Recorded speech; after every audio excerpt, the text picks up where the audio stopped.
Maasi cabsee. Bajaajin na kuffise. Yoom kuftee? Gaafa kamisa. Raakaa saamee wayyaa ishee.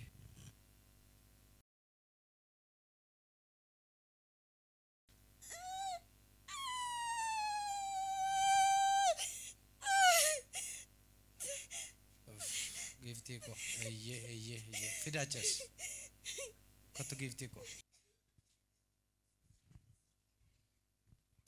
Wesakataraya. Askabar ka keessa. Harka biddaa tokko sirra dhufeera maqaa Yesuusin.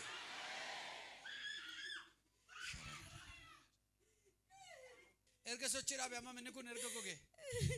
Kamisa sa'aatii afur. Doktari maal jedhe? Incabeetanii naani mana geejjaatti na geessanii naan dhibbanoo maan gaggaaba kamisaati gadi cimne wambari gidduun ta'a. Kun achumatti gogeef.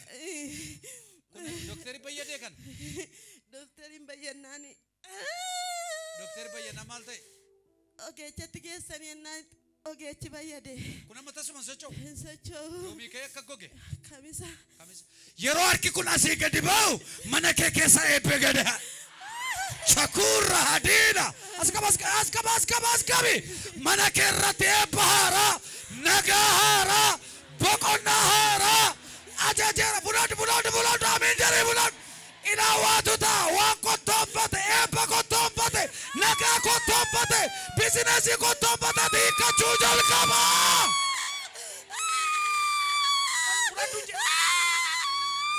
Fudhadhu amatina fudhadhu harkas qabi.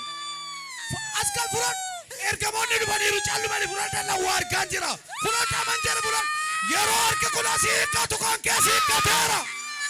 Kan mana kee hiikkateera.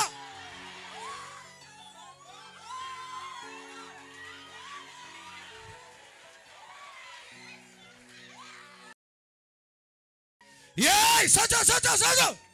Rifada lava sekere bedibo. Rubadia base lava hadia. Olkai. Ras.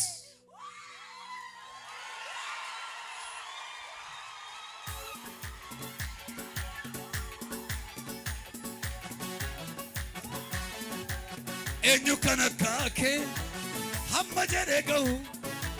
Yalafana nama kannagahu daftena dirmate abdi korumteti utu sinatane bade apukoti galani kanketi fira kannabani fi atada bada wudi sako Yesu wudi sijalade Galatomiati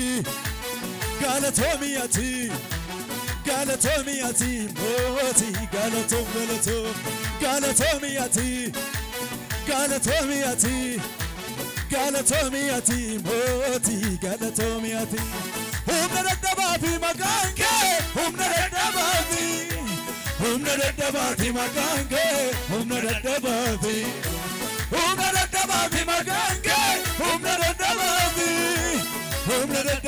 magange Utalu kandandauche Humna daddabafi magange Humna daddabafi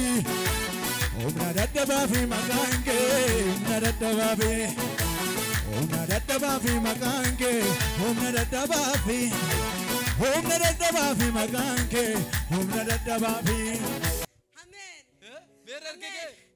Amen. Ogunotika. Yesus harkatina deebise.